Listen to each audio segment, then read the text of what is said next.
ओम शांति। मैं अपनी बात, क्योंकि समय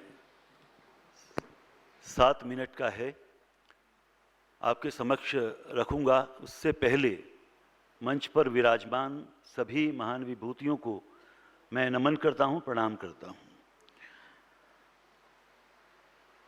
मेरी 4 पंक्तियां हैं जो बहुत कुछ संकेत करती हैं। मैंने अनेक मंचों से देश विदेश में उनको पढ़ा है और सराहना मिली है कि चरित्र नहीं जब शेष रहा तो देश कहाँ रह जाएगा। चरित्र नहीं जब शेष रहा तो देश कहाँ रह जाएगा। आत्मा जब हो जाएगी मैली वेश कहाँ रह जाएगा। पर तुम जब चल दोगे उठकर तो क्या राहें और क्या मंजिल, सब बिछ जाएंगे कदमों में, कुछ शेष कहाँ रह जाएगा। सब बिछ जाएंगे कदमों में, कुछ शेष कहाँ रह जाएगा। आज का जो विषय है, मीडिया पेशेवरों को क्या सशक्त बना सकता है। कौन से ऐसे बिंदु हैं, कौन सी ऐसी बातें हैं, कौन से ऐसे प्रशिक्षण हैं या कौन सी ऐसी सहायता है जो उन्हें मिले कि वे एक सक्षम, समर्थ और जैसा अभी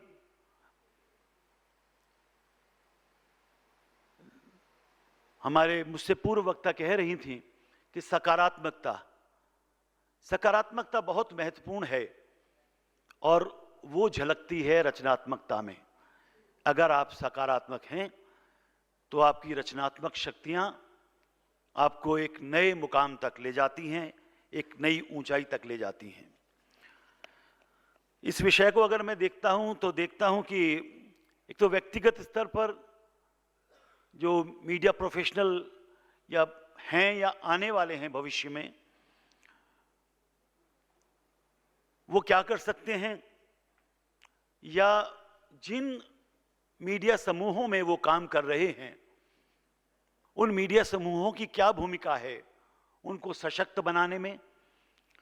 और तीसरा बिंदु कि सरकार के स्तर पर मीडिया प्रोफेशनल को सशक्त बनाने के लिए क्या क्या संभावनाएं हो सकती हैं।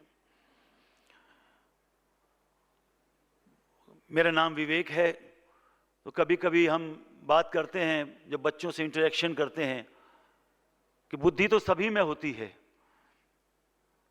और विवेक यानी जो भेद कर सकता है, मेधा और प्रज्ञा। तो मैं देख रहा हूं हमारे सामने बहुत ही समर्थ लोग बैठे हैं। माननीय डॉक्टर प्रोफेसर संजय द्विवेदी जी, जिन्हें मैं सुबह सुन रहा था सत्र में, वो अभी भी हमारे साथ हैं और बड़ा सौभाग्य है उनके समक्ष अपने विचार रखने का और इस मंच के समक्ष अपने विचार रखने का और तमाम देश भर से जो लोग आए हैं उनके सामने अपने विचार रखने का। चुनौती बहुत बड़ी है, जैसा कि संकेत भी हुआ है कि सशक्तिकरण आज के दौर में, जब हर तरफ से धनबल, बाहुबल या राजनीतिक हस्तक्षेप, या पहले से भी ये चलता रहा है, उन स्थितियों में एक पत्रकार, एक मीडिया पर्सन, एक मीडिया प्रोफेशनल किस तरीके से अपनी अस्मिता, अपनी चेतना, अपनी आत्मा की आवाज को जिंदा रख सकता है।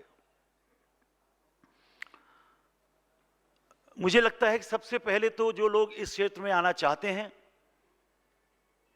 उनका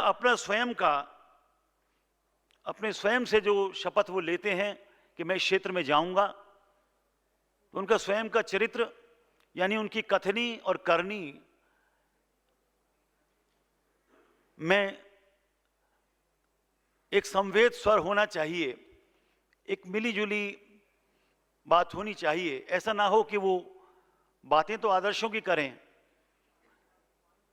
कथनों में, लेकिन करनी कुछ और है, ऐसा ना हो जाए।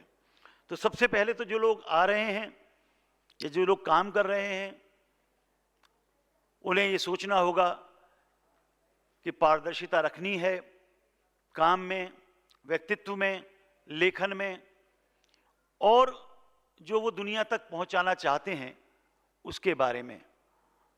अभी दीदी ने बड़े अच्छी बात कही थी, पेशेवर वो होता है जिसके अंदर संपूर्ण कौशल का विकास हो चुका हो, और कुशल व्यक्ति को बहुत ज्यादा एफर्ट्स नहीं करने पड़ते, क्योंकि उसके लिए एक तरह से उसमें ढल चुका होता है।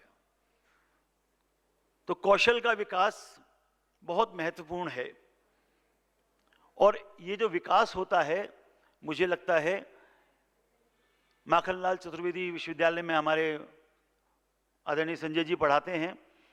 मैं दिल्ली से आया हूं, दिल्ली में एक प्रोग्राम में वो हमारे यहाँ मुख्य अतिथि भी थे। अगर शिक्षक